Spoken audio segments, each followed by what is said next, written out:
No, it's not working. Hey guys, Hello, oh, there what a we go. photo for We're a live. sec.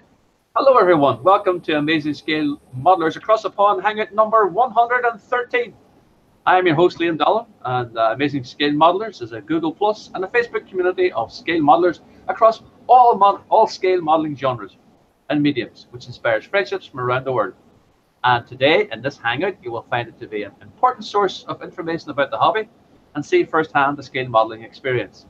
Joining me today are the usual suspects to kill time and doing all these things. And if you want to join us, you can either join you can either join the live hangout, or you can join us in the live chat, which is open now on the YouTube channel.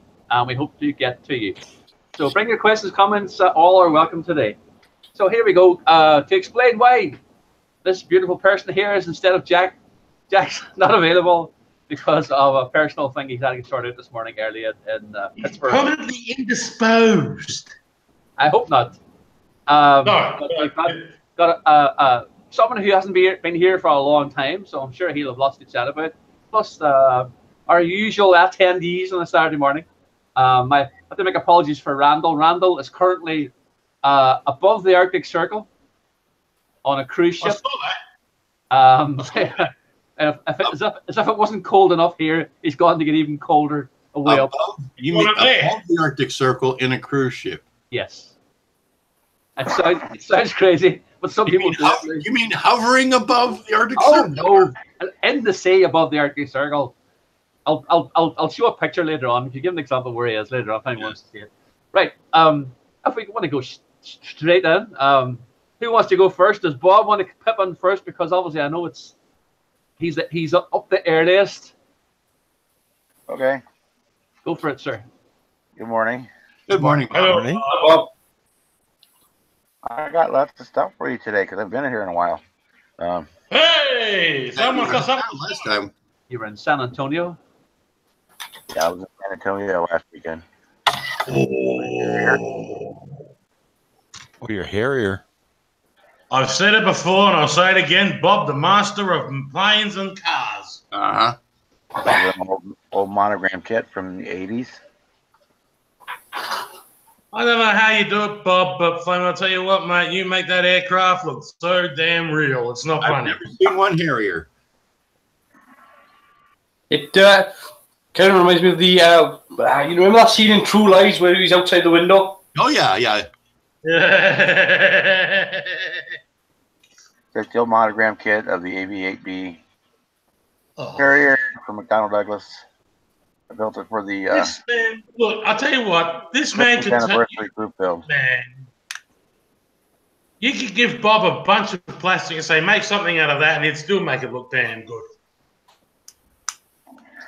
How would you rate the kit, Bob? Oh, it shows its age. Yeah. Yeah. It's not bad to build, but there's no decals for the cockpit here. That's all hand painted. Ooh. It's all raised panel lines and whatnot. But if you take your time, you're going to get a decent kit. Yeah, I think we're lucky these days where we living in such a time whereby the molding techniques that they've got today is just staggering.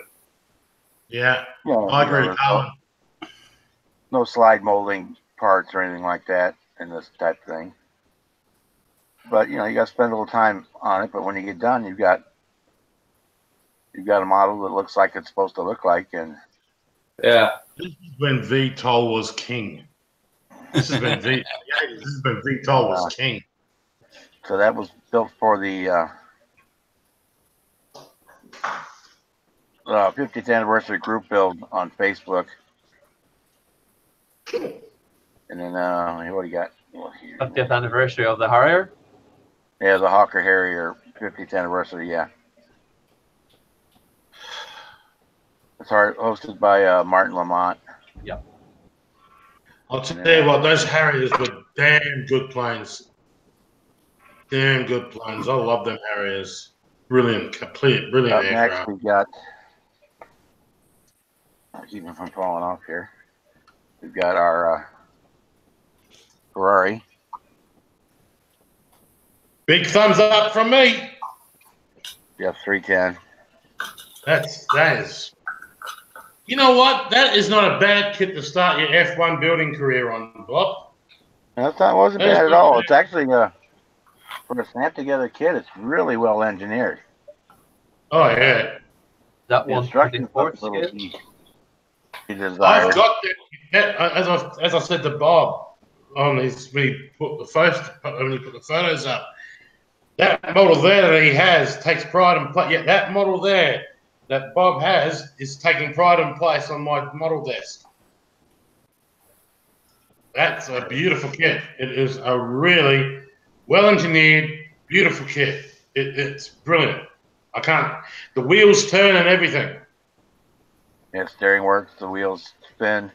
The only thing that I saw it lacking in was that, which is probably a legal issue, is it doesn't have the Marlboro. Yeah, well, we can't do much about that. Yeah, you know, the sponsor is not there. Although there are some decals out there where you can put that onto the car, but It comes with the seat You belt. oh, did you sand the wheels on that? Yeah, I thought so. I was looking at it looks like it's had a few skid starts. yeah. my It kit makes them look so much better. Yeah, A little bit. yeah. I always sand my tyres just to make it look like they've been racing. It just gives them, takes away that shiny Yeah. red out off the. Yeah, it takes away that sort of new out of the box kind of look for the players. Makes it look like they've done something. So I did a little Although bit. before they start racing, the tyres are nice and clean, but when they come on the track, it's like you get all the pebbles and stuff like that, and you can see where it's come on, where all the rubbers come off and everything. I as I said, I sand all my F1 tyres. Whenever I'm making an F1 car, I sand all my tyres to make it look like it's raced. We did a little bit of detail painting in the cockpit, painted the buttons on the steering wheel, and used the chrome pen on the mirrors on that one. Yeah. I said, I picked it up at a show for $5, so I can't argue. That's a good price, actually, considering that's a 1996 F1 race Ferrari. That's not a bad price at all. Yeah, I've done it before when I bought a model kit and I thought, oh, this is only £3 or £4. It's a good model to just sort of buy an experiment on. And it's been such a good kit that I've ended up building it. Yeah. I actually bought it throw-in in the deal. You could sweeten the pot at the deal. I just said, throw this one in there too, and he said, yeah. Of course, it's got my furniture mover base there. Yeah, I noticed that. Signature base. Furniture base. mover? So I've got one more to go, and then I'll have to buy some more. Yeah. Is that something that goes underneath the feet of furniture to move it? Yeah, it's a furniture moving pad. I've never seen that. Furniture sliders. They make This is the large one. They get 4 of them for about $7. And it says Not seen that super before. slider on the back. Plus, they get really heavy. You can move them really easy. Furniture on the floor. Yeah. Nice. And then.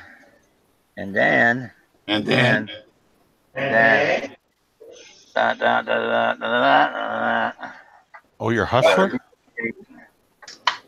Very In the black. black base coat, ready to start getting metal work on it.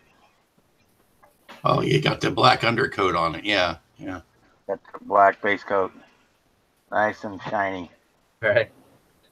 We can start laying down the AK metal paints on it.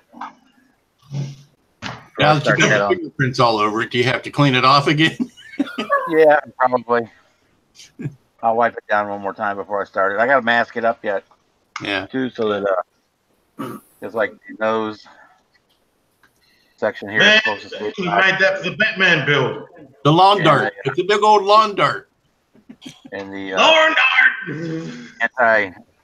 anti-ice boot on the front has to get masked off and stuff. So After I get it masked, I'll wipe it down You again. could have made one of them for the Flaming Batman build. You could have made that the Batplane. Yeah, I could have. I thought about it. It would look so. It would look so cool with just some red pinstriping and some things on it. And, put some spinners on the wheels. Go flaying out the back. Hang a fuzzy dice in the cockpit. But we won't do that. We'll go ahead and finish it out. And then one more. Get myself back.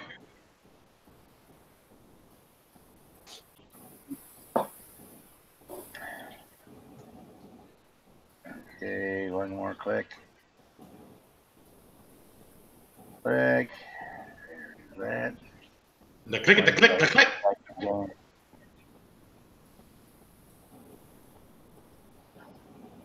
There you go. This is my next build that I'm starting. Thunderbolt.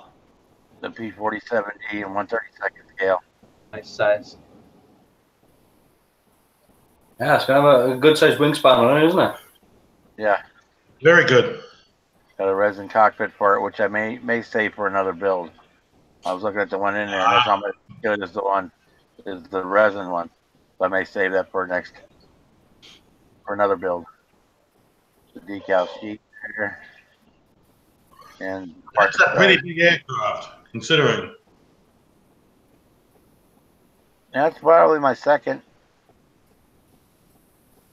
favorite World War II fighter from the U.S.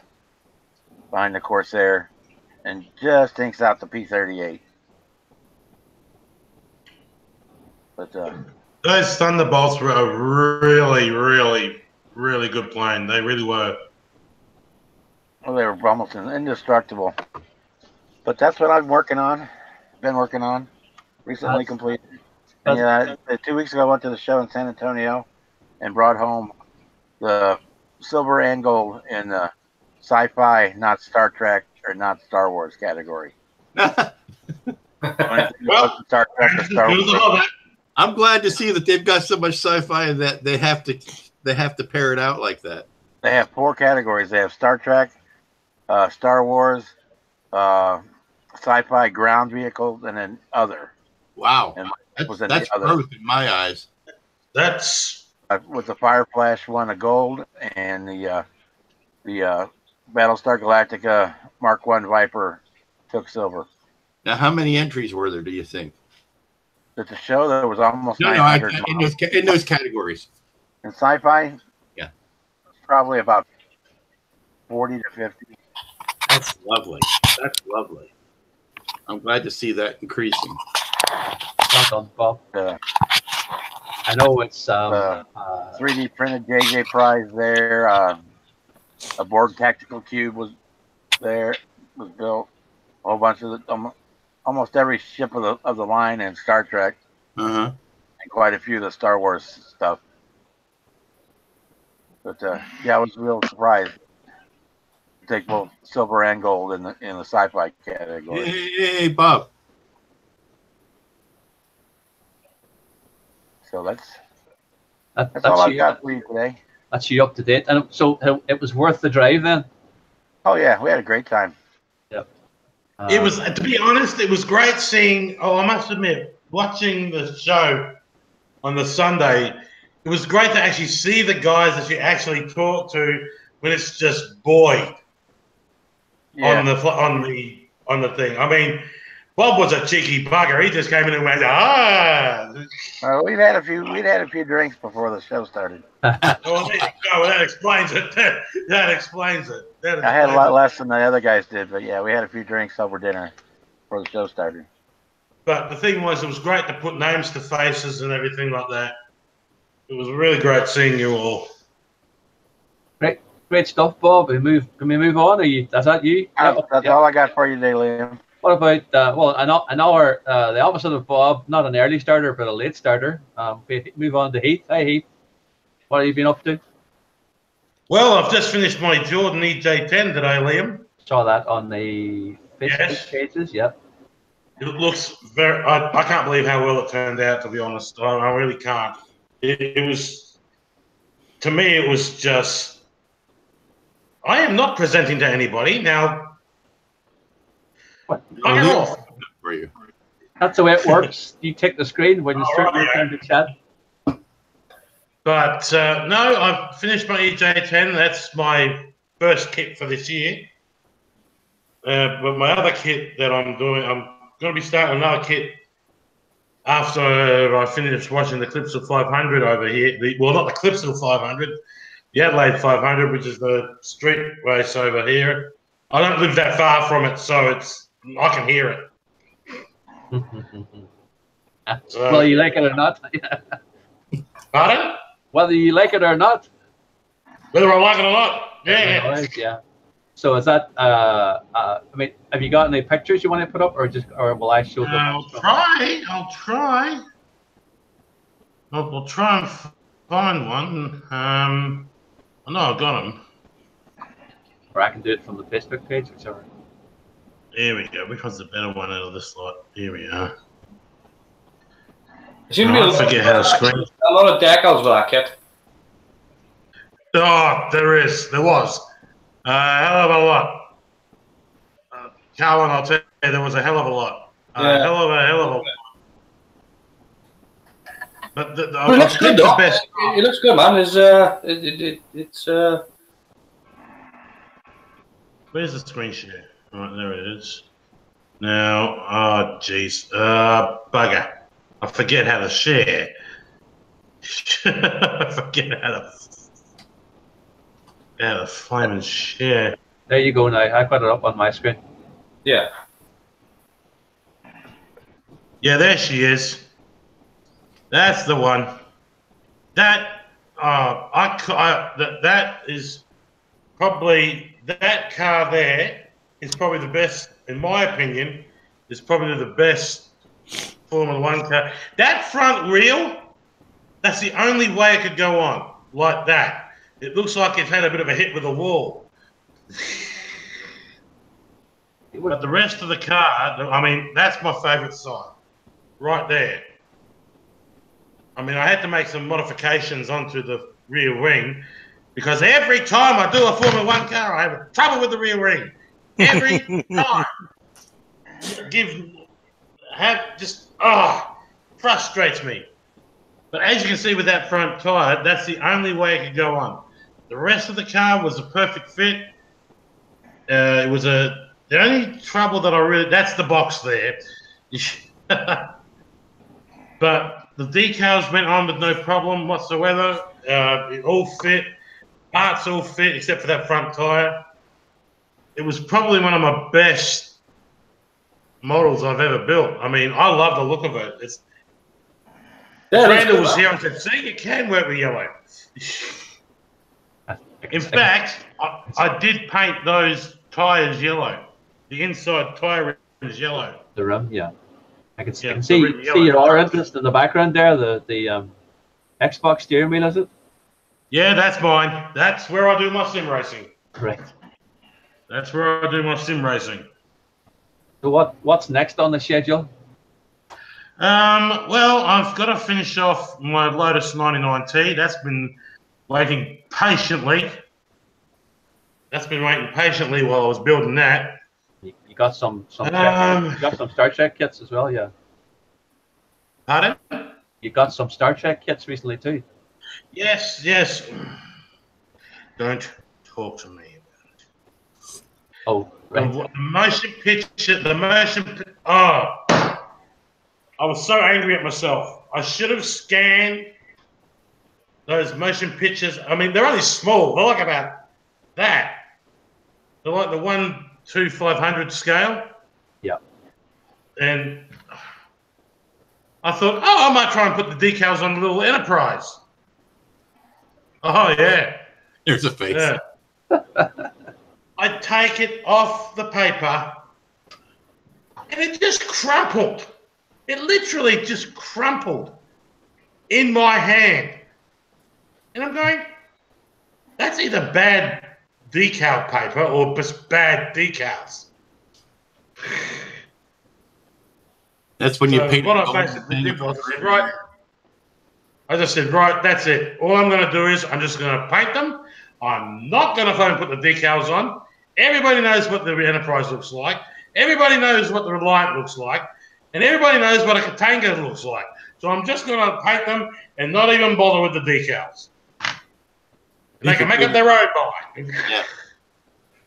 Paint them with metallics yeah. or something and make them a little display. Yeah, that's the thing, dude. Exactly, a good idea. No, I didn't realize you. I didn't realize you actually had tried to build them. Look, Heath, I just thought you got the kit. I didn't realize you had gone that far ahead. Well, actually, I've got two versions of the Excelsior now. I've got the original pop, and I've got the repop. And I hate to say it, the repop is a better version of it. Well, I would hope so. Yeah. Because one, you can either do the NX or the NCC. Me, I'm doing the NX because I've already got the NCC. Yeah. The way I see it is that what I'm going to do, because I've got the original Excelsior. Now, believe it or not, I bought. You are? I can see your Excelsior in the background there. But yeah, I've got another one. I bought the other one because I wanted it to light there, and when I bought the original version of the Excelsior that you could get, and literally 2 months after I bought it, they bought out the repop. So what I figured I'd do is I'd make something like the Crazy Horse instead of the Excelsior. Good idea. So because it's a slightly different, because you've got a different underside to the kit and so on. So you've got slightly different parts. So you can still make the Excelsior with a repop, but I'd make a different Excelsior class with the older kit. Yeah. Yes. But the only thing that I like about the repop Excelsior, the decals are not very good. Not very good. Yes.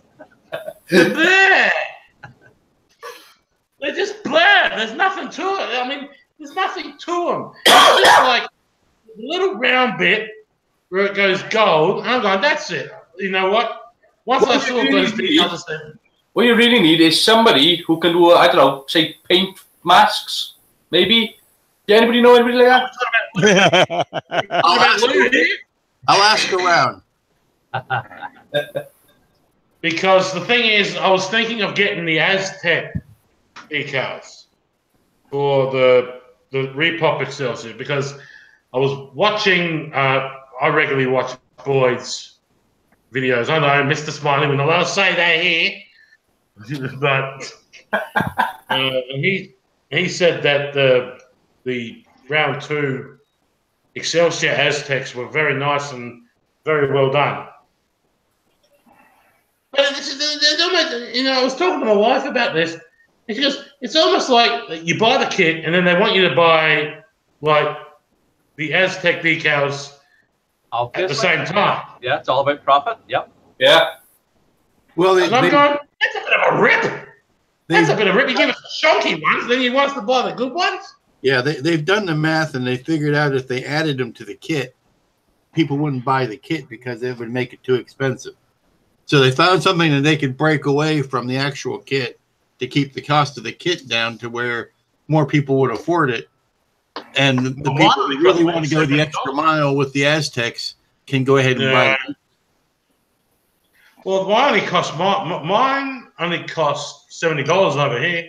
Yeah, but I mean, there's a price point beyond which most people will, they're saying, well, I've seen that kit like over in England. They've gone for like 100 something. Yeah, what you don't realise is that it's flaming like. I'm going, excuse me, you do realise you get the crappy flaming decals with that. Yeah. Yeah. And now I see on round 2, I mean, I saw the round 2 YouTube video this morning. The 537 Enterprise is coming out soon. So I'm going, oh, great. Now I've got to spend more money on that. But it's just... Yeah, I refuse to get that kit. I built that kit too many times. Yeah. And I've gone through the pitfalls time and time again with that piece of crap, and they can keep it. It's the famous saucer section. It's so No, top heavy. it's the warp engines. Those damn pylons, they never line up. They never stay in place. They never hold themselves in a true position. And they're so brittle that you slightly move the model and they fall off.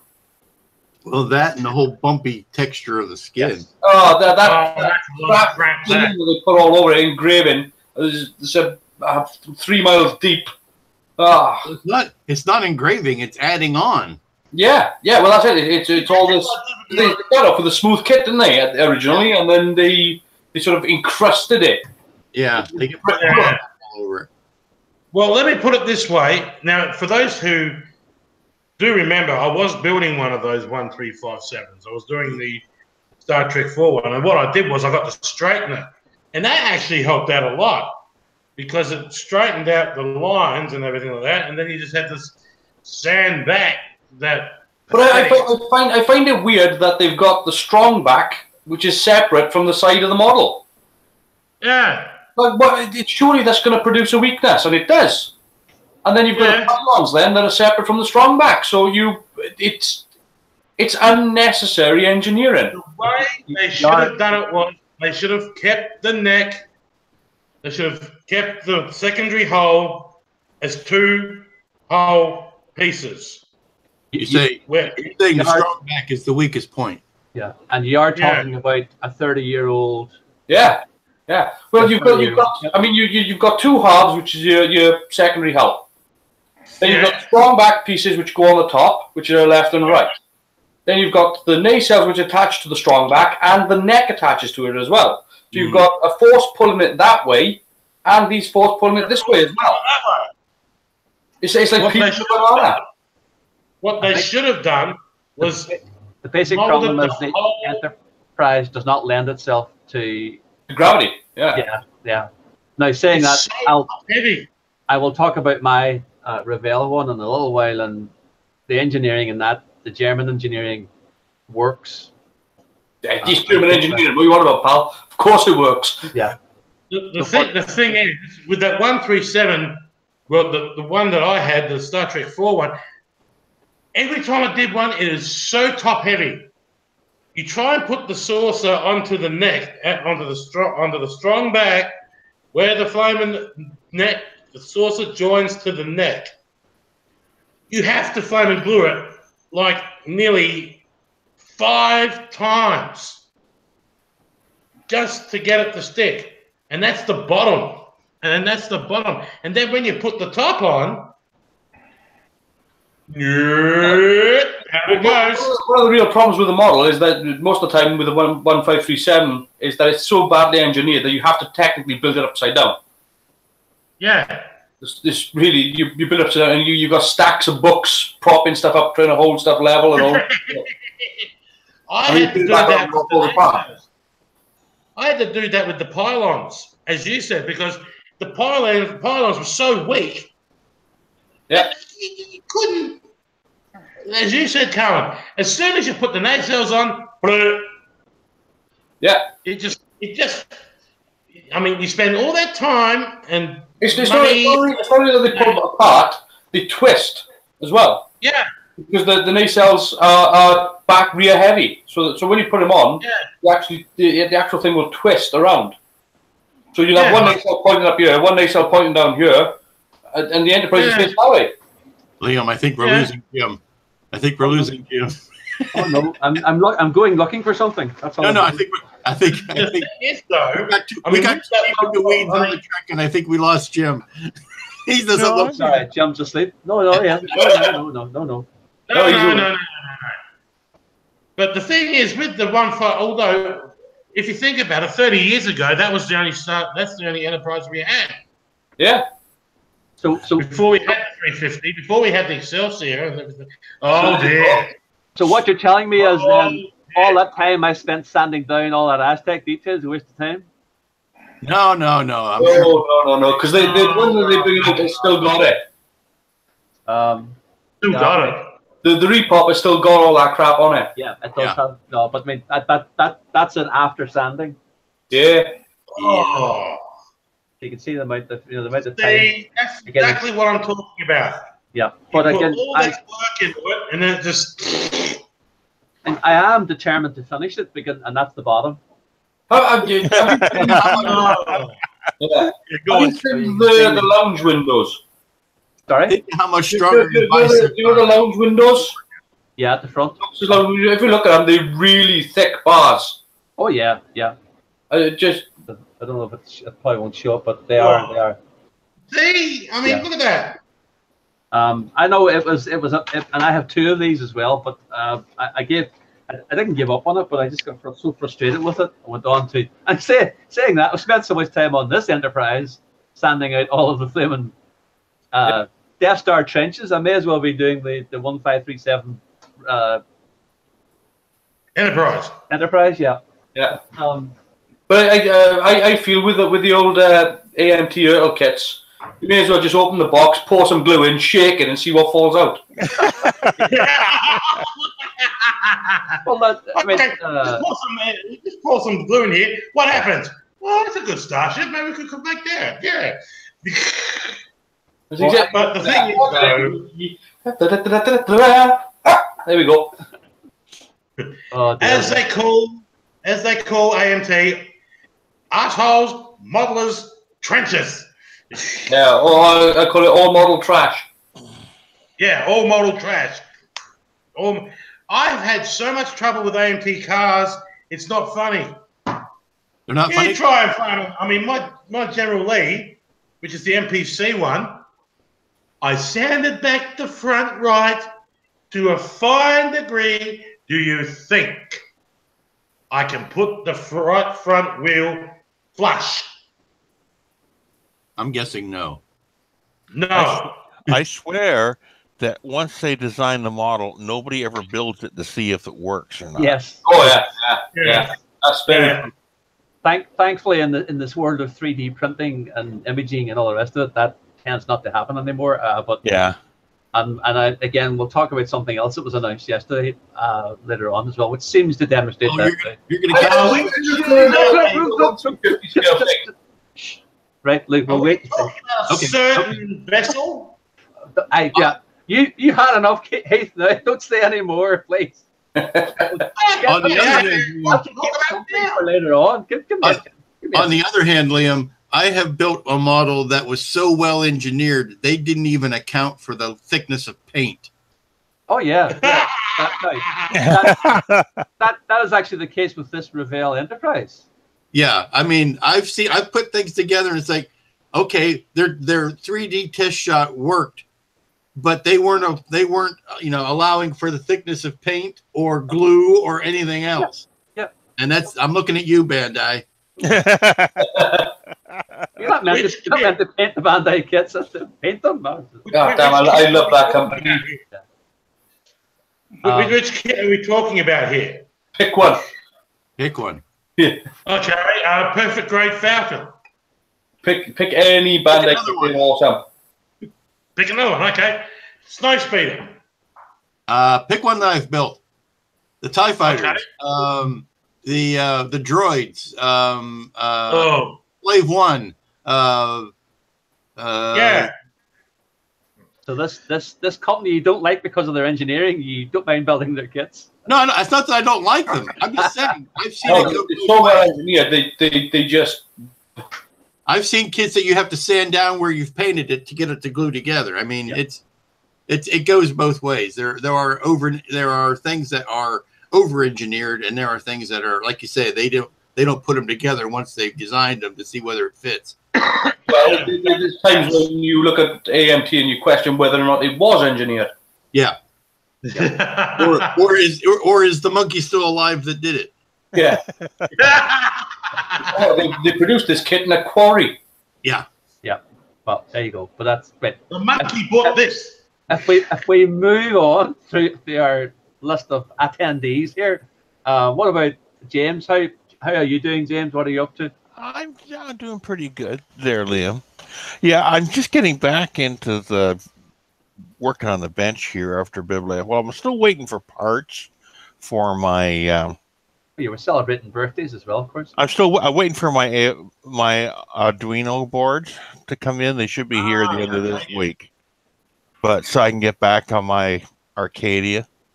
You're still waiting for those parts, James. Yeah, well, they said the 6th.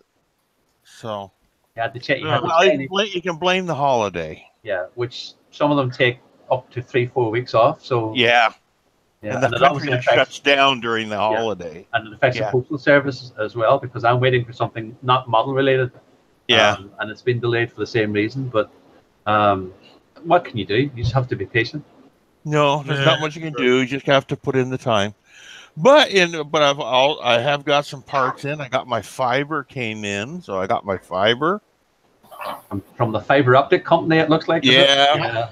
I recognize those spools. And I got my my flicker LEDs in. Nice. Just on a whim, James, from the fiber optic store, I ordered the 2.0 just to see what it is. Yeah. This is as tight a circle as you can make with it. Hold on, I'll bring you Whoa, that's going to be tight to fit into something. You can't really fit that into much of anything, but that is 2.0 fiber optic, and I can't. I mean, the good thing with that, you'd have to heat it with it. Oh yeah, you gotta heat it up to do anything with it. But this, I could run transcontinental communications with it. Yeah. It's like working with solid styrene stock. Yeah, pretty much. Fiber optic hula hoop. Well, that actually, if you heat it up, you can make nice piping detail with it. If you were going to lay it on, you wouldn't use it as fiber optic, but it would make nice piping detail. Yeah. Oh, yeah. Anyway, the other thing I ordered, not for this model, but for this, is I ordered the from Paragraphics, their photo etch brake. Oh yeah. So them's nice. Try that out once I get something to try it on. Haven't bothered putting it together yet. But just a word of warning: be careful which way you bend it when you're putting it together. Well, yeah, I know this is the same metal that like they make the metal earth out of, and it's brittle. I had one from an Irish company. Yeah. And I did it. I followed the instructions incorrectly, and I bent the wrong thing. So now it's 2 pieces, not 1 piece. So it's that same metal that, like, say, the metal earth models are made. Obviously, you can bend them once, but don't bend them the wrong way. Yeah. The other thing I got into was I've had this box for my toolbox for years. It got to the point where it was overflowing like a horn of plenty, and to the point where I could, whenever I tried to find something, it was a disaster. Oh yeah, they were going everywhere. That's standard toolbox. I thought that's yeah. So what I invested in, let's grab the old camera here. It's the hunt. Is I got an IKEA document cupboard. Hey, nice idea. Well, there you go. Did you so get that gives me 6 drawers. Yeah. Did you get any wheels for the drawers? No. Well, I haven't. I'm just using. I'm just buying the standard drawer inserts. Yep. Perfect. That's what I was going to suggest. Yep. And it makes it organized and easy to get on. I still got at least 1 empty drawer anyway. But now I can find everything. Those flat files would be good for your paper supplies. Oh, I've got something for my paper supplies, but this I've been looking for one of these for a while. So I looked at the art store, and they wanted like almost $400 for it from the art store, and I was in Staples, and they were just about as bad for price. And then I was on the weekend of my birthday, I was with my sister in Toronto, went to IKEA store, and these were on for $149. So I figured, grab. So for $149, that's half the price everyone else was selling them at. So I figured that's going to be mine, and it's working great. And no problem with assembly. No. The IKEA stuff's great that way. Yeah. Well, I never use the tool that they supply, anyways. I use my own tools. I don't use that stupid. Hex key. Allen wrench combination thing that they send. Yeah, and he's got 3 meatballs. That was funny. There was a documentary series on the BBC in the UK here just about IKEA, and they run about how much stuff to sell. And the belly bookcase that Yeah. they do, they sell one every 15 seconds. Yeah. 176,000 of them a week. Well, the big secret I found was, well, I found this out a long while ago, but don't use a power driver on them. No. Oh yeah, Hand tool only. Yeah, they'll strip And they'll don't strip the wood over right snug out. them. Just just bring them up to snug and not don't torque them. No, but they're worth the money. They're excellent. It's a very good idea. And I must look at that. We're in Belfast next week. I must have to call into the IKEA store and see what they're charging the UK for them. So yeah, it's the Alex. It's the Alex case. So ALEX. Yeah. They all have funky yarn names for everything. Yeah. At least that one's pronounceable. Yeah. Yeah. And then you have to build the food yarn today. And you have to get your. It's like the Swedish chef. Yeah. Yes.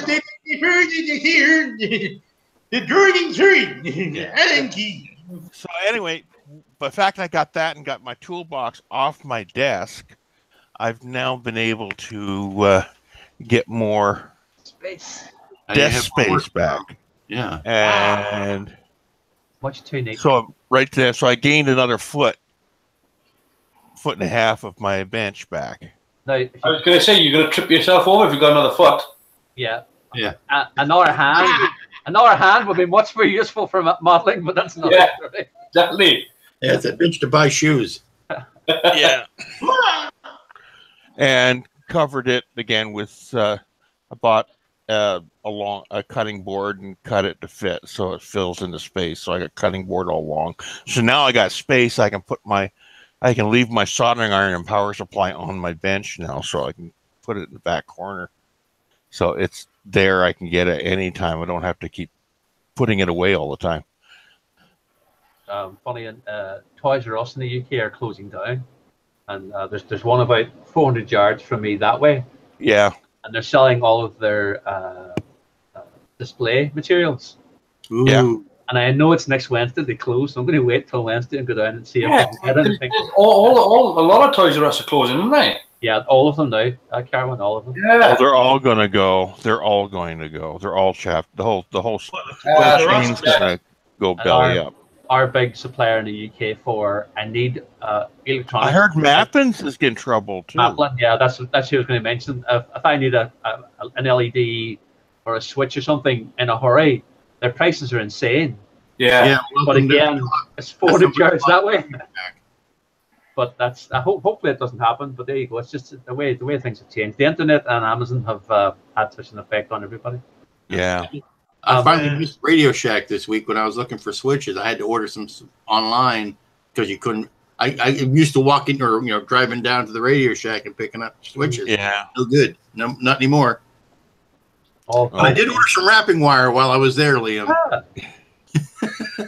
So No, Radio Shack's long gone here, but I do have a supplier warehouse in Toronto that I go to visit that has everything I can walk into and get. So the wrapping wire definitely worth the money. That's, again, this Revell Enterprise, I couldn't have got the wiring into it without using the wrapping wire, Lou. So keep it in mind. I'll give it a go. See how it works. It's got the magnetic wire beat by 20 miles. Yeah. So you just strip it with regular strippers, or you just regular strippers. You can can use your nail. Are you watching? Right, a wire. Yeah. A wire, right? My nail, and do. Sorry, hold on. Do it again. No. Or if you get, or you can get this. There you go. Yeah, you can strip it. It's just a Teflon coating on it, so it comes off real easy. Yeah. I use my teeth, so I got something to chew on afterwards.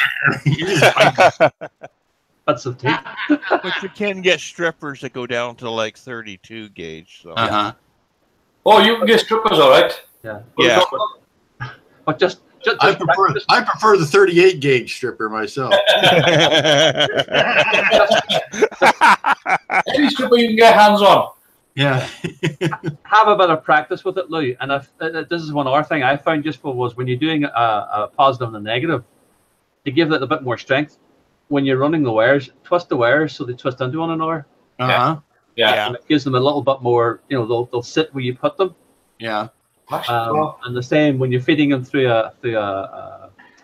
I used an aluminium tube for the stand. When you're feeding them through that, Like it's much easier when they're twisted.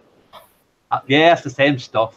It's It's not transparent. I know, so there you go. not transparent. Yeah. I was able to stick this regulator into the wall socket.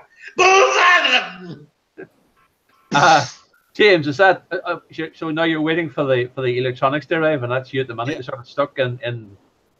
But you've been busy. You've been busy reorganizing things. Well, what I'm going to get started on next is I got to build the where is it here? I got to build the support, the pivot post. So I've got my 2 fitting sides to make the pivot In brass support. rather than aluminum. It's brass. Brass. It's brass no matter how you say it. It's brass. Transparent No matter aluminum. what country you're from. Did you say that's a brace tube? Yeah, it's a brace too. Transparent aluminum. So I got that to start. Randall, come back. All is forgiven. Paladins are funny. Is that you up to date? That's my up to date. Okay.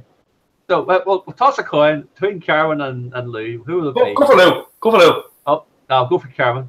Hi, Yeah. Carwin. How are you? He says the toss a coin, and then he says, "Oh, we'll go Lou. No, we'll go Carol." That's what you get Not for picking being on you or anything, so go for it. Well, we know you're about to leave the country. Yes. I'm saying goodbye to this crap weather. Be careful what you wish for. Yeah. Godzilla. No. I'm always happy to sort of abscond to Hong Kong. So it's yeah. Hopefully, hopefully I'll be moving there soon. So that fingers crossed. You know that's gonna happen. But even so, I'm heading off out there. Actually, I'm gonna be doing some work out there when I'm there. Actually, I'll be doing some model building. But yeah, I'm going to be going out next week, and I'll be out there for a couple of weeks, and then that's it really. But hopefully, you know, if I do move there, it does mean I've got to get rid of some stuff. So that's where I'm at really. That's why I have been doing some things here, there, pottering more than anything else. But no, I was thinking about it when you were chatting. I've been up and about and wandering around, but I did start doing this as a basis for a model, but I haven't really got any further. This was just a test. Oh, That looks interesting. Oh. So yeah, TARDIS console. that's a yeah. This is the 25th anniversary TARDIS console from the Five Doctors. I don't know if you can see it, but it's all sort of in little pieces at the moment. So there's the underside. That's all printed.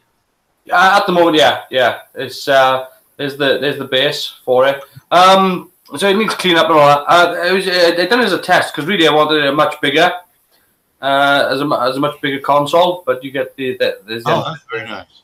Nice detail. yeah, that's the underside of the console. So yeah, I built the model myself and CGI, and then there's the I don't know if you can see that. That's the rotor housing.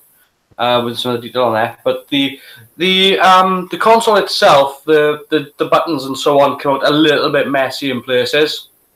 So yeah, it's kind of as a test though. It didn't look too bad. I got that. I got the monitor here as well, which sort of that sort of fits in there. Right. For that, but I started working on that. I think what I'll do though is I think we'll see what happens because obviously I don't want to produce too much stuff because it's stuff that I'll have to take with me. If I do end up moving, there's a lot of stuff I won't be able to take. So Crazy Carwins, everything must go. yeah. Well, again, I've got all this stuff behind me here, and there's stuff that I'm before the Hangout started we were discussing.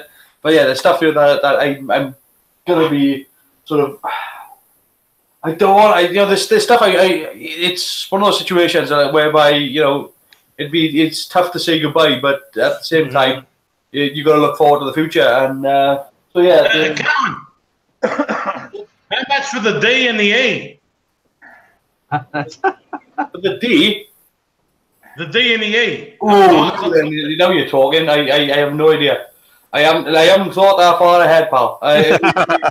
The situation I'm in with the D is that, as the first I bought that kit 14 times. It's the first time I've finished it.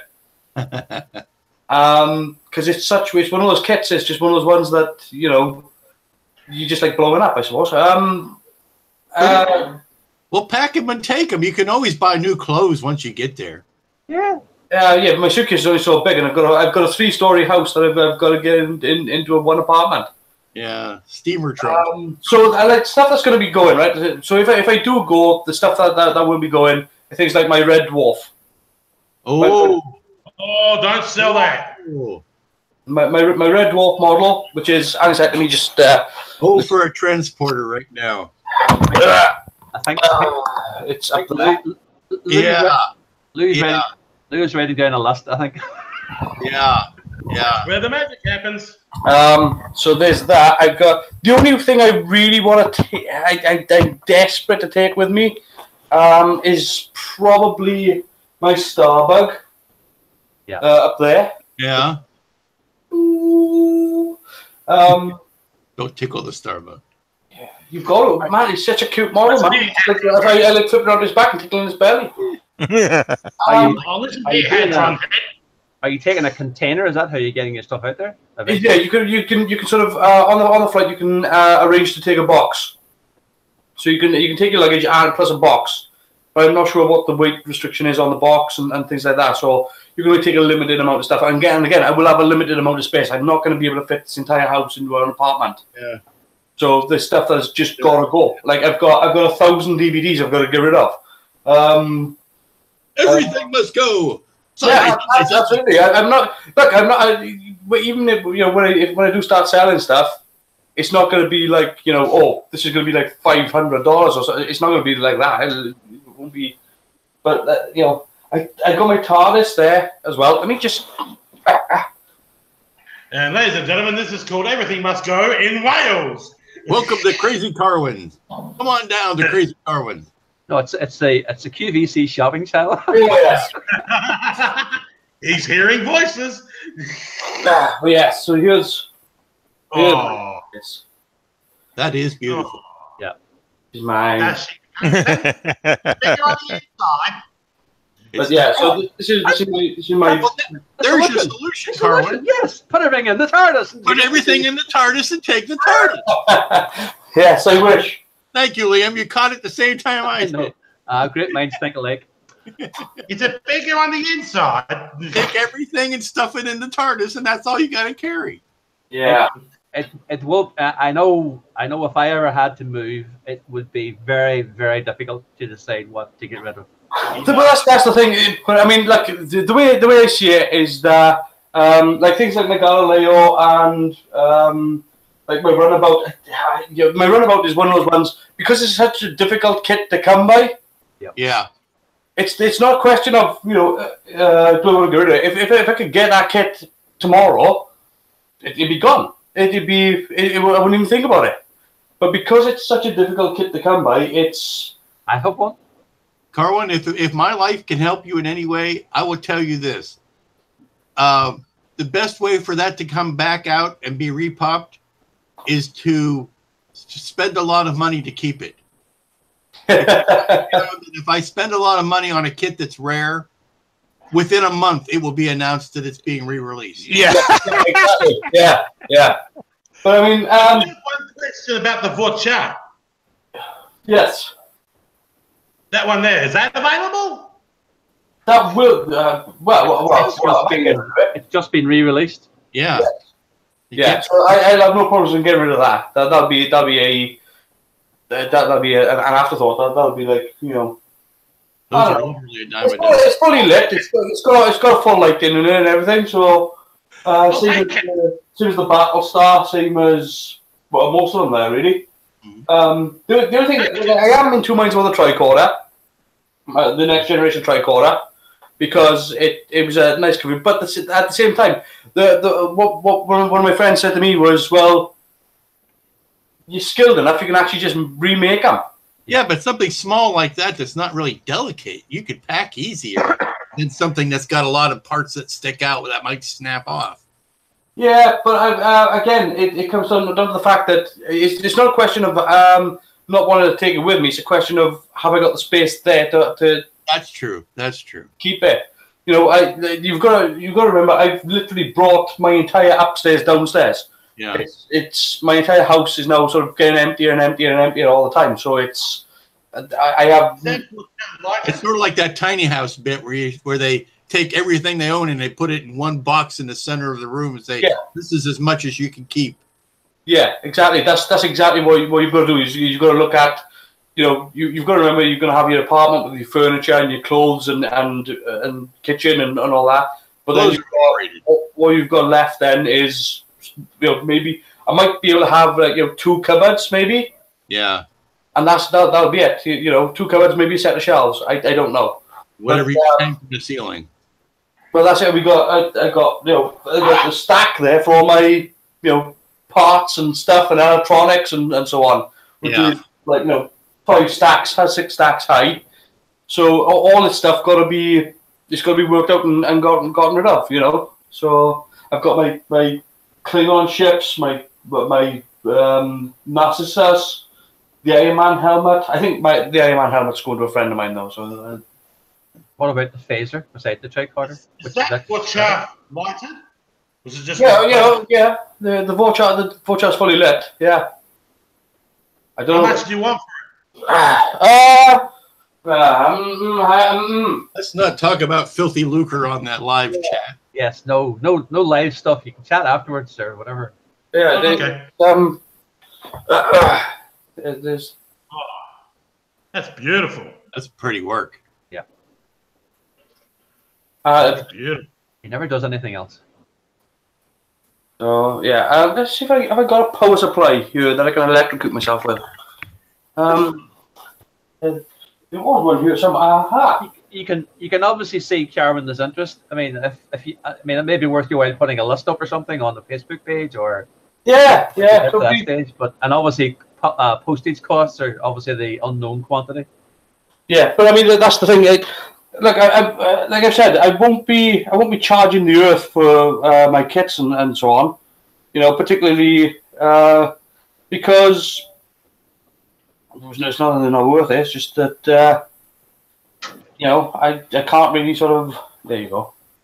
Yeah. Oh. Lovely. That looks nice. That would look really good in my room with the lights off. There you go.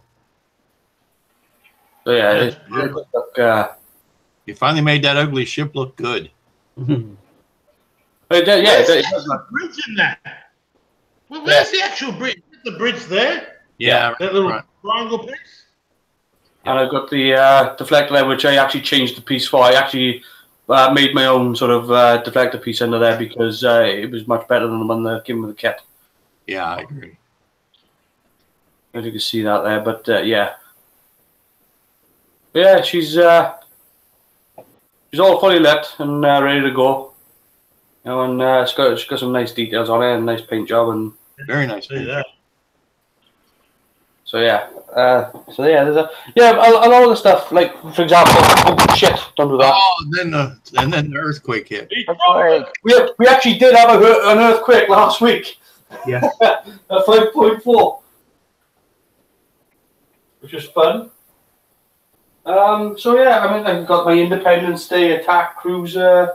That's got to go. My Klingon bird of prey. I don't want to lose this, but. No! This. I don't know if you can see that. Beauty. And we put the. And the UK would pay what the kits are worth based on the amount of time and effort they went into, so that you could make a fortune. People won't here, so. Where the hell? you know, I put stuff down and I shouldn't. I just want to get a suit made of Velcro so I can just stick stuff in myself. There you go. That's a little better. Now, is that from the Star Trek 3 or 4? Yeah, Star Trek 3. This is as well. This is going to be sort of HMS Bounty before it's HMS Bounty. Yeah. This is the landing site at Mount Solaire. Excellent. And there's Everybody remembered Rary Park. Yeah. Wow. Flying engine, yeah. You've even got the landing, like the little oh, door. Yeah.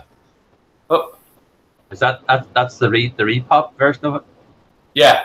Yeah, that was when they came out with the landing gear. But yeah, it's the Mount Solaire landing site, so it looks. It's got all the spotlights and everything, and again the big job on it was again painting the models is my favorite part of doing the model. So right, it's. I actually had an argument with my friend about this. He says that was a Burrell class bird of prey. It's a whatever class they decided to be. Yeah. They had several different classes of the same design at different sizes. Yeah, you got the nice spotlights there kicking out and excellent. So, but again, it's something that I can't take with me. It's nice to have. With you. So going to Tokyo or going to Hong Kong is like dying. You can't take it with you. Exactly. I can't take it with you when you go. But I got my Millennium Falcon. I got this. Again, it's the only things that I desperately don't want to lose is Starbug and my 2 Batmobiles. Everything else, fair game. Yeah. Yeah. You could have quite a few trips to the post office today. Pardon? You could have quite a few trips to the post office today. Oh yes, yes. Again, look, if anybody wants anything like that, I got 2 large-scale Daleks that got to go. So yeah, if anybody wants anything, all they got to do is make me an offer, and I'll definitely sort of consider it.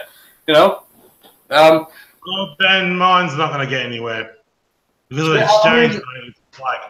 I've got a large-scale botany bay that's got to go as well, and it's not. I don't know if I can get rid of it really. I've got a large-scale botany bay which is about this big. A resin kit? No, it's a scratch build. And I was before I started the whole thing of I'm desperately gonna move out there. I was building a 22-inch a berth class as well. So, but that's only sort of halfway. I can show you the. I think I need to move and take over his stuff. Yeah, this will give you some idea of how big the berth would be. This is the saucer. Yeah. So that would give you some idea as to how big the overall ship would be. Because the warp engines would be out here, this long. I think I'm familiar with that kit. Oh, it's not a kit. Okay. Ooh. 3D printed. You did that. This guy. Sweet. Because I've seen a garage kit of about that size. So. Yeah. Well, I looked at it and it was like the kit's going to cost me like £350. Yeah. And I thought, no, if I use a bit of elbow grease, I can do that myself. Yeah. Well, that's the mark of a skilled craftsman. There, you look at something and say, "I can make it myself." Yeah. So that's pretty much what it comes down to. Yeah. So yeah, but the botany bay, that's got to go. There's stuff that I look at and just go, do I really want to lose that? But that's why I'm surprised you're not looking at getting a container to go out to Hong Kong instead of. But again, that's the thing. I think the size. I think the containers. It's where it's going to put it when it gets there. Well, yeah. I mean, the maximum size container I think you can take is is one of these. Oh no, I mean a container. He's talking about a shipping A metal container. No. I don't know where to put it. That's Well, they have, yeah, 'cause you can get those aircraft containers. Well, the thing is, you move into it once you're there. You take it there, and it's your apartment. Yeah, exactly. It'd be bigger than your apartment. That's the point. Yeah. Well, they have those smaller aluminum containers that fit into the cargo hold of the aircraft that you can get. You rent them from the airline. The thing you got to remember is that my apartment out there would be half the size of this room. Yeah. Yeah. You know, you're literally talking about a room that is, 15 foot by 12, and that's the entire apartment, including the bathroom and kitchen. That's luxury in Hong Kong. Yeah. There's no such thing as a big apartment in Hong Kong. If you go for a 4-bedroom house in Hong Kong, it'll cost you 28 million. It's no property. I was just reading a story about all the abandoned cars in Hong Kong because it's too expensive to get a garage or a parking space. Oh yeah. I wouldn't drive in Hong Kong anyway. It's crazy. No. It's insane, but it's a wonderful place. It's absolutely wonderful. Plus, public transport, you don't need it. Public transport is so good. You don't need a car. I hope that when you're there and it's 9 o'clock p.m. or evening time, which is what this would be. Yeah, except for when the clocks go forward, which would make it 8. Well, even better for you, unless you're at the pub. Keep in touch with us and join in the Hangouts and show us what you're up to. Well, I mean, I'm just glad I got snowed in because otherwise I wouldn't be here. So are we. Yeah. But is that that's you? I mean, we can go back to chatting about your stash and what's happening if you want. But no, I don't want to bog it down. No, I've bogged it down enough. What's the matter with it? If we move, you're fine. It's just great to see you, Carmen. It's a pity you're. Yeah, look, if you were for the fact that I got a crap job at the moment, you'd see me more regular. I know. I'm either in work or I'm in bed. It's crazy. Just checking the current weather in Hong Kong is 21 degrees. Oh well. See, the current temperature in my kitchen is 5.7. Yeah, that's my kitchen. That's inside. I'm. If you're wondering why I'm sitting the way I'm sitting, is there a heater just down by my feet? Yeah. I'm sitting with my hands over the heater, and both my feet are frozen on this concrete floor. I thought there's wrong with the white balance on your camera, but no, you are blue. I am blue, yeah. It's also the temperature in my kitchen, in my little area here at the moment, is a balmy 22 degrees in the evening. That's okay. That's my sort of weather. That's my sort of weather. Anything that's below 19 degrees is cold. Yes, well it's -3 here right now. It's -1 here. Luxury. Right. Shall we move on to the final contestant? Well, apart from me, I'm going to chat afterwards. Let's move on. I was just checking. It's 41 degrees here in Raleigh. Really? No, Raleigh. Raleigh, really? Raleigh, really? I haven't heard that one before. That's a new one. I know. Really? No, Raleigh. Well, Mr. Dalmaso, how are we? And what have we been up to? Lots as usual. Well, in the honor of it being Oscar weekend, I'd like to thank the Academy. The beautiful paint job you've done, Lou. Thank you. It's important to point it out because Maria is such an iconic sci-fi figure. Yeah. Of the Fritz Lang, it's one of the images from all. Yeah. And it's so easy to stuff it up. And also, it's a static piece. I mean, it's. Yeah. I like the bass as well. Oh yes. I had to do something with the bass to use it to throw some light up on her because she's got nothing else going for her.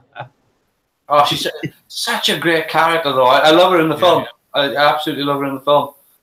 The actress who plays her, it's one of the best effects in the film I've ever seen. Is that the actress in the film? She does this thing whereby she's talking to Freda's father. And he turns around and walks away, and as he turns around, she just closes one eye. Yeah.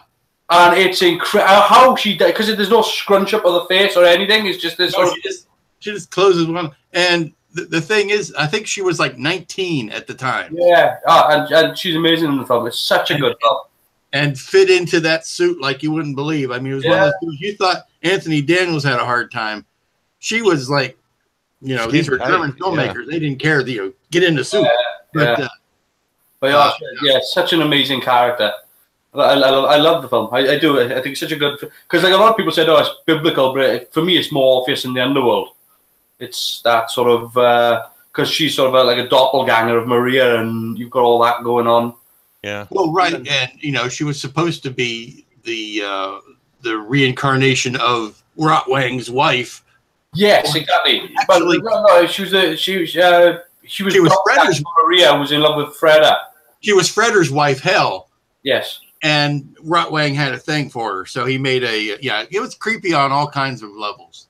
What's crazy is that if you watch the film, you can see how much influence it's had on modern sci-fi. Oh yeah. It had a huge amount. Yeah, well, I showed my son the film because I said, look, this is really important to watch because not only is it a great sci-fi film, but you notice stuff in this film that is elements from other films that you already know. Like at the end of the movie, the end of the movie on top of the cathedral, right, is the '89 Batman. Yeah, but here's something that a lot of people forget. This was like what 1900 something, and Frederick had a television. Yeah. Oh yeah, I mean, they had all the sort of because you had the split in the society. You had the but I mean, I think it was 1923. I think he's talking to he's talking to his foreman on a flat screen television. Yeah. Yeah, but I mean, like, you talk about the effects and things like that. But when Freda goes into the lower factory and you see you get that transition into the sort of the beast. Yeah. Oh, it's such and you got the people walking into the jaw. Oh, it's such a brilliant, such an imaginative film. And again, you've got Maria and the rotoscoping that was done where she transforms from. Oh, it's amazing. Mechanical so the transformation scenes are incredible. Incredible. How they got the rings to work up and down and you start off with a couple and then you get a couple more and they're all going a different sort of It's things you take for granted now that that's standard Monster Lab. Well, that's where the standard came from. Yeah, that was the original. Yeah. It's exactly. Such a beautiful. 1927, lose the release. 1927. Yeah, and I've always loved Art Deco because of that movie. I just love the look of Art Deco buildings and style. And you don't get Blade Runner without the you don't. You wouldn't have Blade Runner. You definitely wouldn't have Star Wars. You definitely wouldn't have. There's so many films that have been inspired by that movie. Yeah, and it didn't have the credit that it gets today now for it at the time when it was released at the time. It was because there was a different edit to the film. Oh yeah, there was all kinds of cut-ups for different regions, all that kind of stuff. The story of getting the definitive version of it back is a wonderful story of itself. But I mean so and getting back to actually talking about models, that Maria that you've done there is absolutely wonderful. My two favorite silent sci-fi movies is that one and Things to Come. Right. H2O's Things to Come. Yeah. Well, it's not silent, but no, silent. No, Things to Come wasn't silent, but it was just okay. I know. Well, you can go, First Man on the Moon, or the George Méliès silent. Yeah. Yeah. I'm a sucker for Forbidden Planet, so. It was for the time 1927 forecasting the TV stuff and so on. The weird thing is, public television started in Germany a year before it started in the UK, 1935. Yeah, people don't realize that one either, but that's But there you go. Is that what you've been up to this week, Louis? Anything else or? Well, I got this guy mostly finished. Nice. Your Iron Giant head. No, this is the.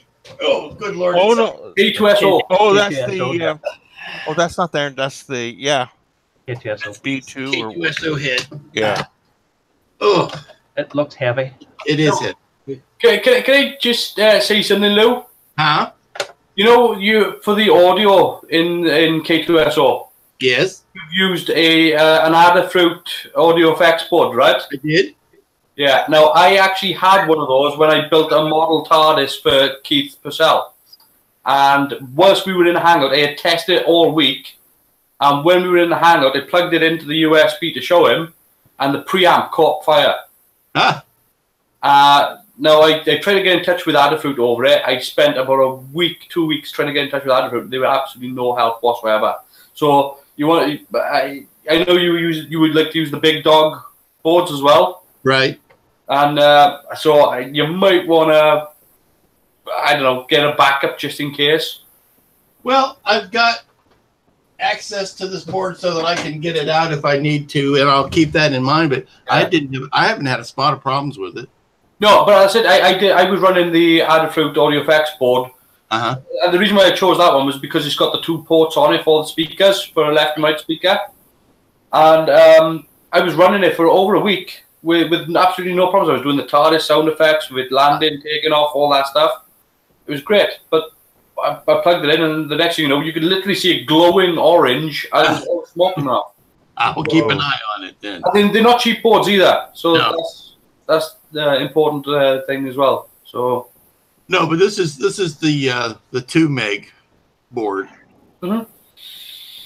and it's working out quite. I can get up to, I guess, what's 11 times 10, 110 sounds on it if I wanted to.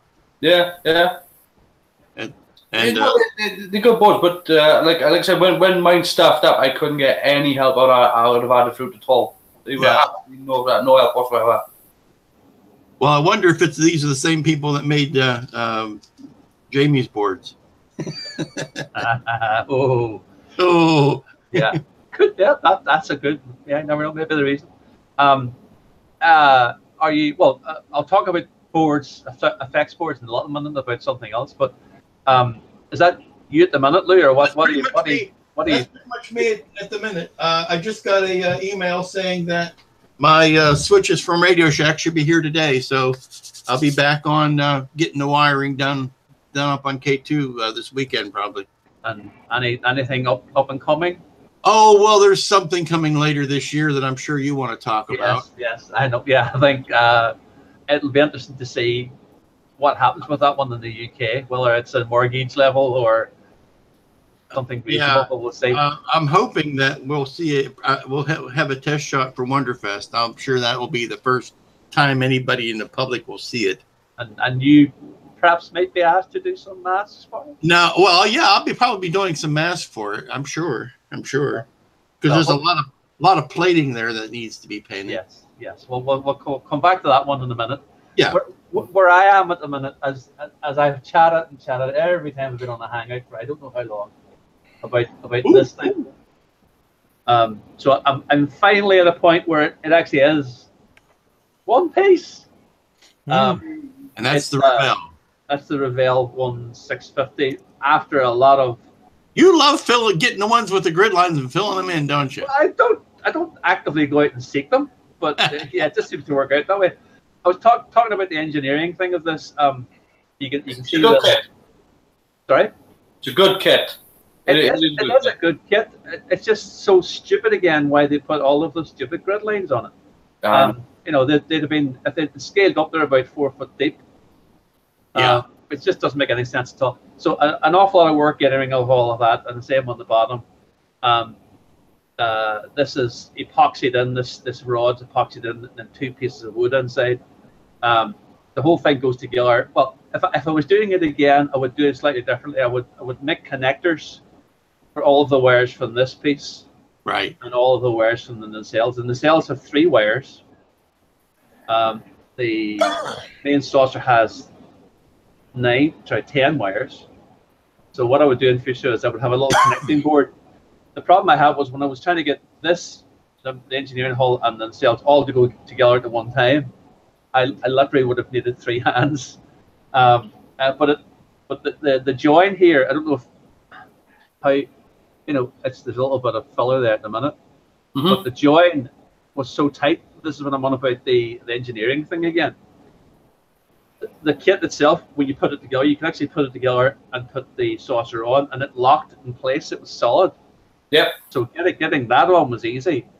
The only awkward thing perhaps was getting this is the way they do the sales. You have an internal arrangement, and what I ended up doing was this and this are actually one piece, so they join together and create one V shape. Right. So the V shape there is one piece. Yeah. So that's put on. I then used epoxy resin to set it in place and lock it, and it's not going anywhere. And this is the only thing. The only thing, a fair bit of sanding is going to be required to match on top and bottom here on that thing. You get a little bump there where it doesn't quite sit down flush. It's not too bad. It's, No. you know, it's a little bit there. Maybe a teeny bit of a lump at the back here. But that's the only place. And after you put some of the masks have come off during being handled and so on. But I put those back on again. And then the engineering again, this piece at the front, I don't want to pull it out now, but I have not glued this in.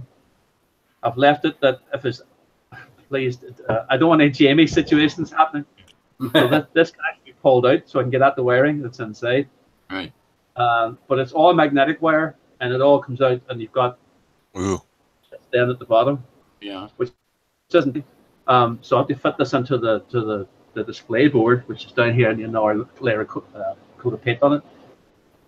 I'm thinking about getting a clamp or something to work on it to do the painting, rather than put it in the display board. But I don't know what to do, what would be effective. But very happy with that I've got to this stage, and it seems to be accurate enough with regard to alignment. I'll show you the camera. Well, the good thing about getting a bench clamp there, Liam, is the fact that you can use it. It frees up your hands. Yeah. And you're not going to rely on it putting it down on something, and you're not worried about something falling on it. So it's for you know, well, a bench clamp can come about 18 quid, maybe 20 quid.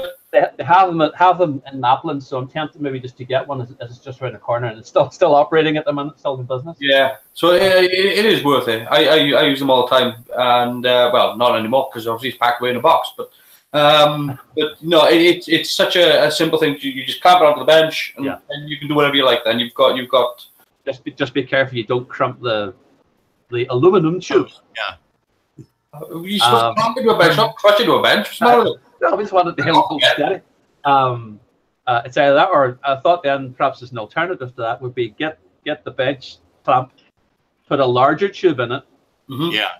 Put that tube in it so I can turn it around easily, so I can still paint it. But that's perhaps an obvious way to do it, but I'll try that and see. That's where I am at the minute. I'm hoping to get that finished within the next 3-4 weeks. Because it was promised for Christmas for someone, and as it moved on. What year? Last year. So I just. Did you tell them what year?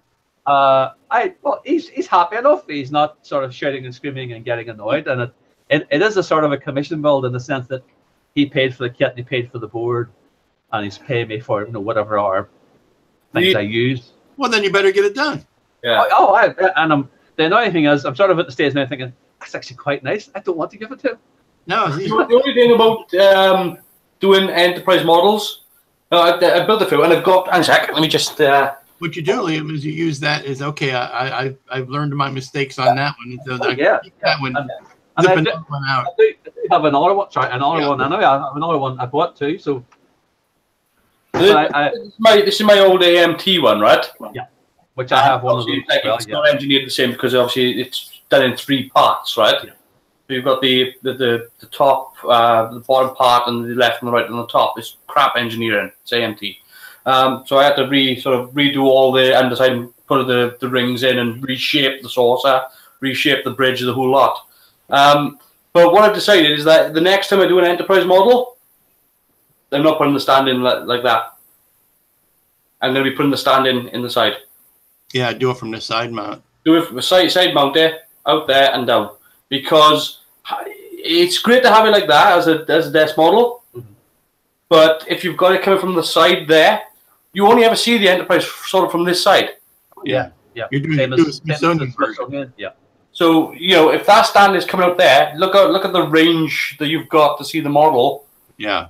As opposed to having it under there, which is always you always got that sort of underside blemish with the stand coming down. Whereas you stick at the side there, I think it's a slightly better way to do the Enterprise. Except for that one, which can probably go in a bin. But as you say, empty. Yeah.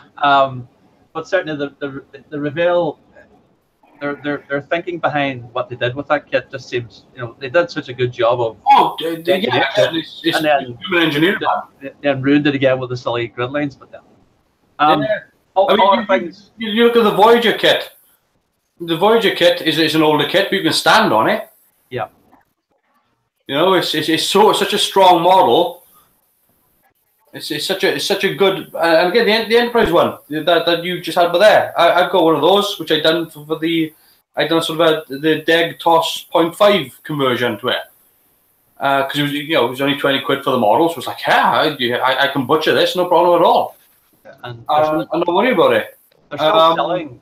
They haven't announced anything new Star Trek wise, but they're still selling that kit and the Voyager kit. The only thing I'm waiting for them to announce is that damned Enterprise from Discovery. I don't care about any of the kits. I'm happy to let all the other kits go. If they bring up the Enterprise model from Discovery, I am buying the bastard. Yeah, it's a question of who's going to run to get the licensing on Discovery first. Yeah. Oh yeah. I would go for the Shenzhou in preference, but that's me. It's a nice design. I don't mind it. like It's a bit next gen though. Well, yeah. It's a bit for Star Trek First Contact era, whereas the Enterprise, it's a sexy version of the Enterprise. It's the grand old girl with a. Oh, sorry. You mean the Enterprise from the new Enterprise from Discovery? I apologize. I thought you meant Discovery itself. Sorry, no. I wouldn't buy that. What are you on about? No, but the new Enterprise looks amazing. Yes, but the Discovery's a block of wood with a frisbee stuck to it. A rotating frisbee at that. Yes. Exactly. The only other thing again, I keep picking up when I get these bargains. Keep picking up. I got that as well as another one of my German aircraft kits that I want, the Condor. But I'll get around to that at some stage in the future. I thought you were swearing at me there then, but it says Folk Wolf. Fuck Wolf, yes, fuck Wolf. FW, fuck you, Wolf. What? Darwin, you mean this guy? Yes.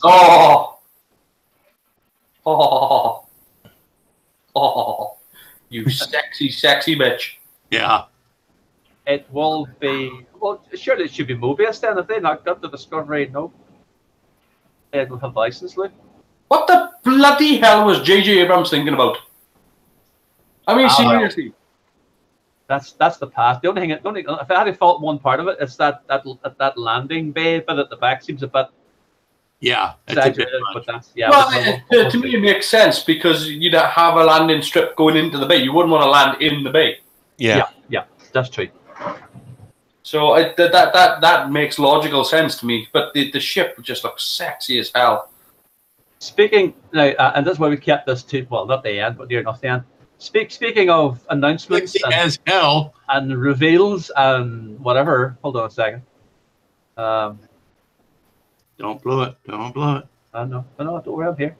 The 1350 Katinga, yeah. Yeah, I was involved in a discussion with someone last night about what size it will actually be, physical size, because there seems to be an argument that the Katinga is a larger ship than the Enterprise. It is wrong. That is wrong. Well, it's about the same size. It should be roughly the same, 24 inches or something, or. Yeah, it's not larger than the Enterprise. This is what I was interested in. Yeah. Target retail price, so effectively here it'll be 110, 115 pounds. Well, you have to remember the Katinga is a lot of surface detail, but there's not a lot of parts there. Doesn't seem to be. It's not like the refit where you have a whole shuttle bay full of parts, or you have a full arboretum full of parts, or a VIP lounge. Yes, but you know that there's going to be a Kronos 1 conversion kit as well. I could care less about a Kronos 1 garbage add-on photo edit. But you know they're going to do it. Well said, Louis. I don't. They took a wonderful design, and because they didn't necessarily want to build another kit, they said, let's put a bunch of crap on the beautiful Katinga that we have, and let's pull out all the photo etch we have in the shop and throw it at this model. Yeah. And that's what Kronos 1 became. When you see the detail on that, but I mean, those aren't all separate parts. That's molded in. So Oh, yeah. from a production standpoint, they should still be able to keep it under 100 because the part count isn't going to be astronomical. Yeah.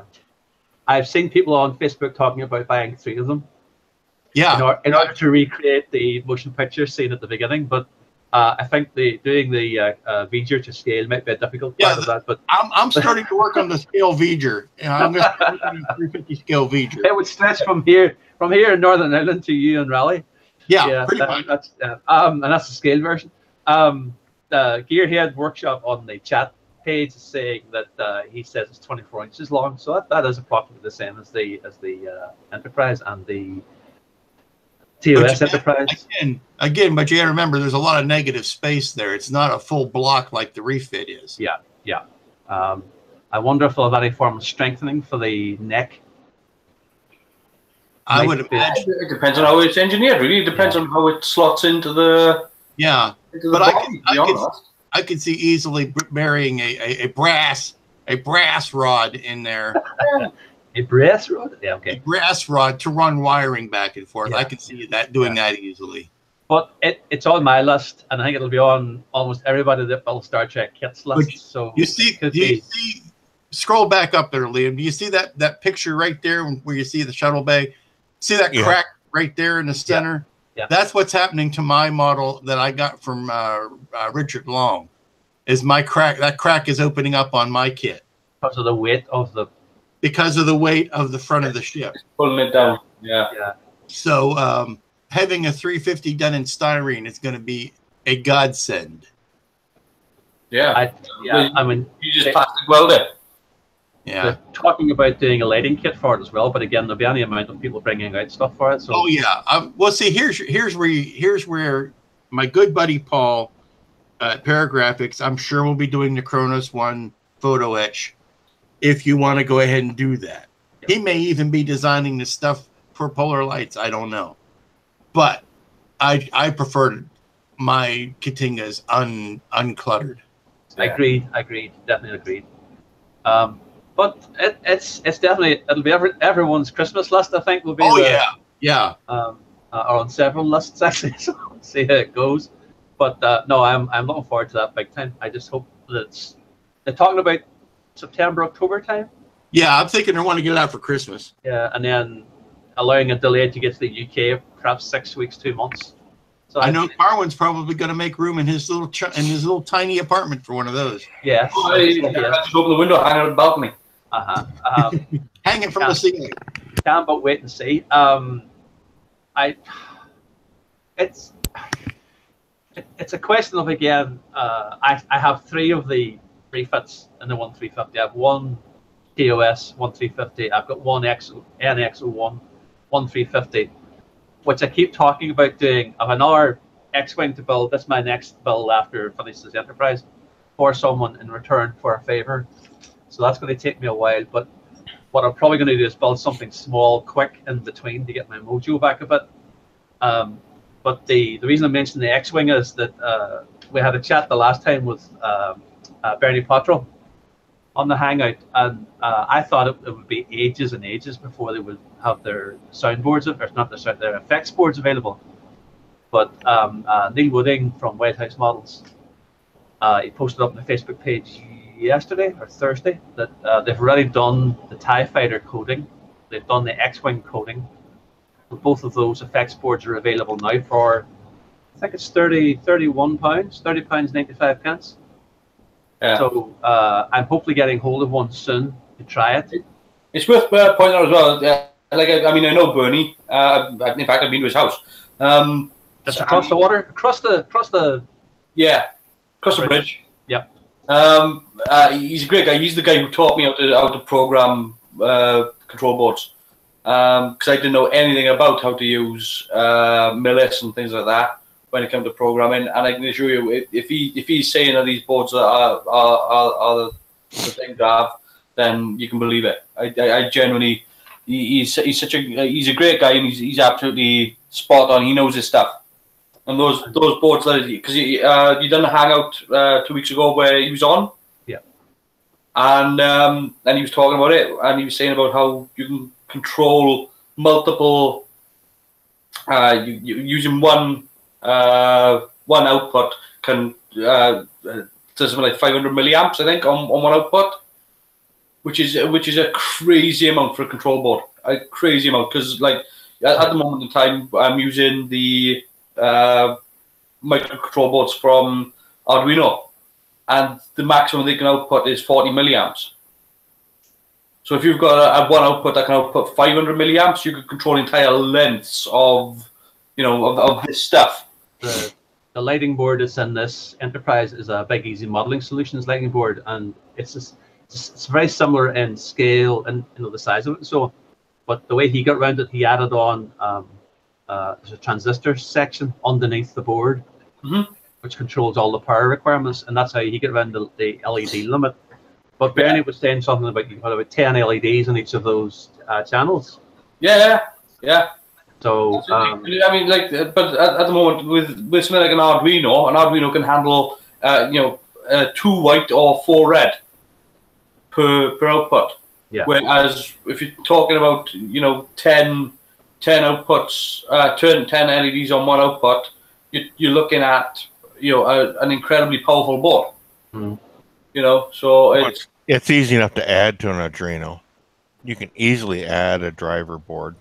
Yeah, of course. But just you don't have with this board; it's all integrated. The way it's done, and you can program it for any.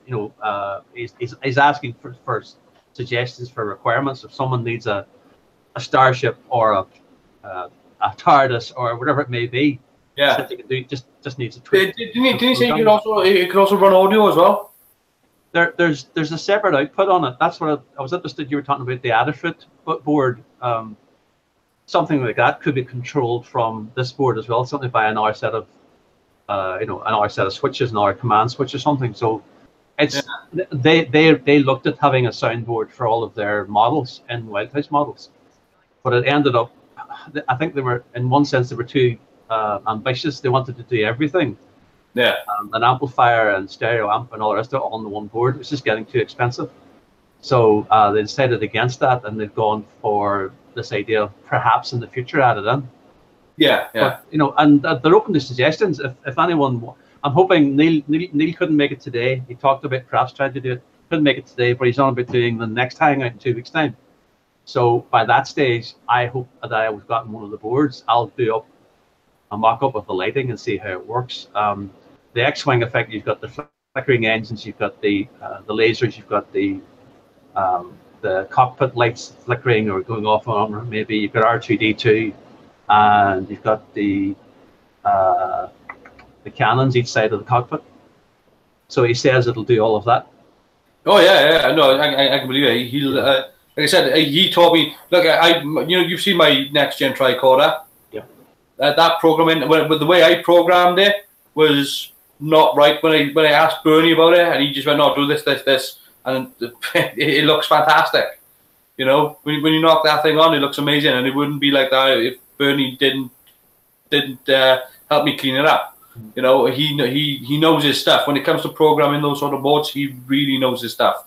Yeah, he actually works for British Rail. Yeah. So perhaps that's an indication of if Bernie's part of it works properly, at least. Yeah. Wayne joined us, and he's been sitting very quietly and patient, and I don't want to ignore him completely that he came in at the end. But hi, Wayne, how are you? Oh yeah, can you hear me? Your sound's just breaking up a little bit. Yeah, I've got problems at this end. I think the internet's a bit rough at this end. Yeah. Of the country. So. And you're looking as warm as the rest of us. Actually, it's defrosted now. I've actually got the main roads open again now. Right, still very. Your sound's really poor. I know there's probably it's probably the computer's just playing up. I've been watching. You've been freezing and never so often. So right, it must be, yeah. I'm just answering Gearhead Workshop. He's just made a comment on the chat. Go ahead. I suppose you're busy as always. Well, I was supposed to be in Peterborough this weekend for a model show, but they cancelled it because of the weather. Well, I was supposed to be in Belfast for a model show today and tomorrow. Same thing, cancelled because of the weather. So, but it's been rearranged at least. But and Randall was to attend as well, but he couldn't go for the reasons of being in the Arctic on a cruise ship.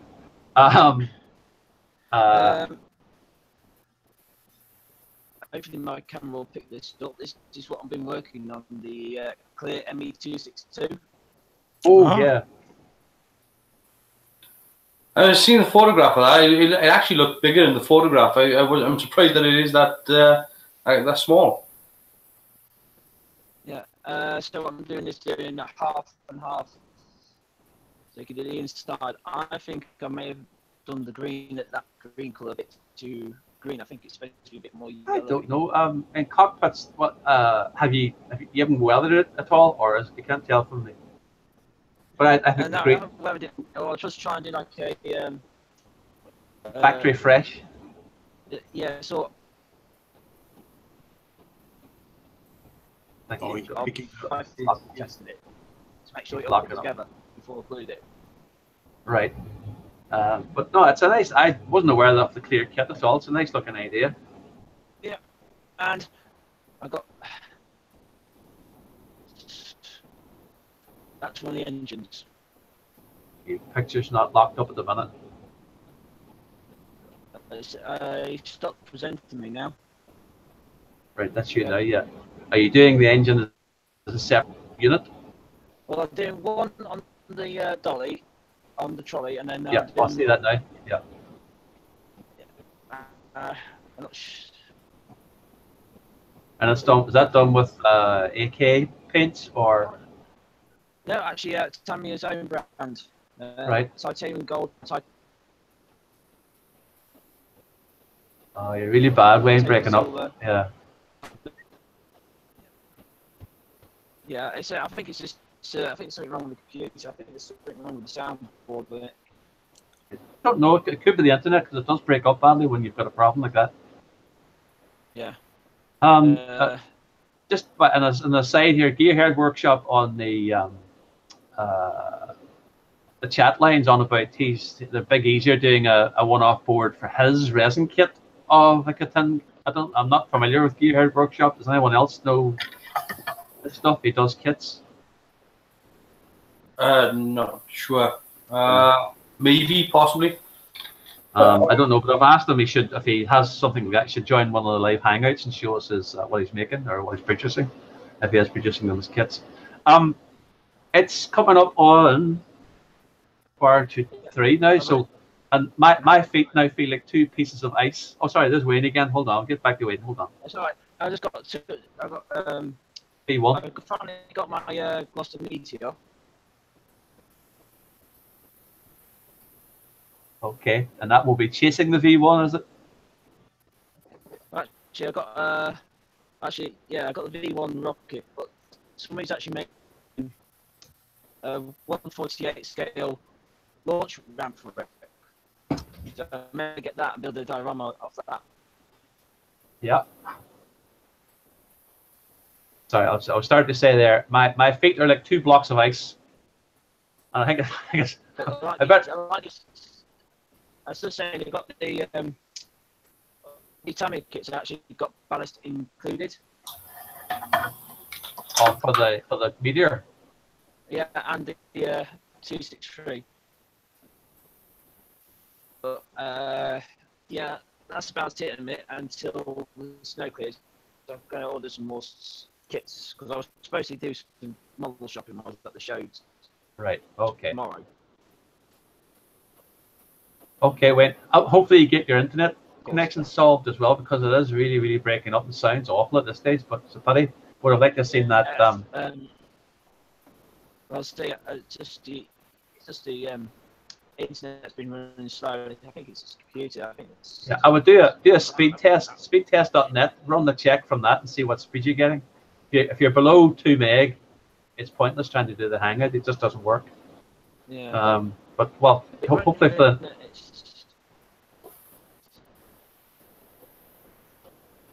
I want to try and wrap up, Wayne, if we can now, because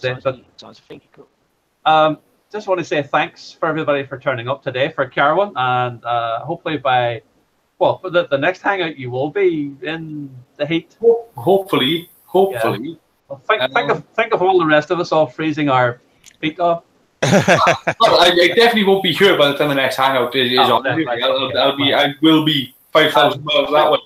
Everyone, I think everyone will join in and saying good luck with everything. I hope it all goes okay and you get started. And we'll have a Far East correspondent. We've already got one actually, because you got Steve, who's in Japan.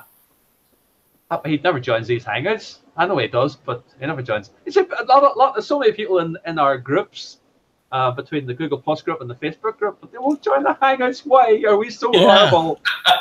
But there you go. And thanks to Heath, who had to pop off, and Bob, who had to pop off for work. Thanks to James for joining us today. Thanks to Mr. Dalamasso in Really Rally, and to Wayne for joining us, well, even despite this breakup and this problems with the internet. It's nice to see what you're working at, Wayne. And I think that's us. But hopefully Jack will be back in the range in 2 weeks' time on the 17th. Is that right? Is the 17th, I think? The 17th, indeed. Yeah, 17th. Same time, same bat channel. So hopefully more of you will join us next time again. Thanks, guys. Bye-bye, everybody. Have a good day. Have fun storming the castle.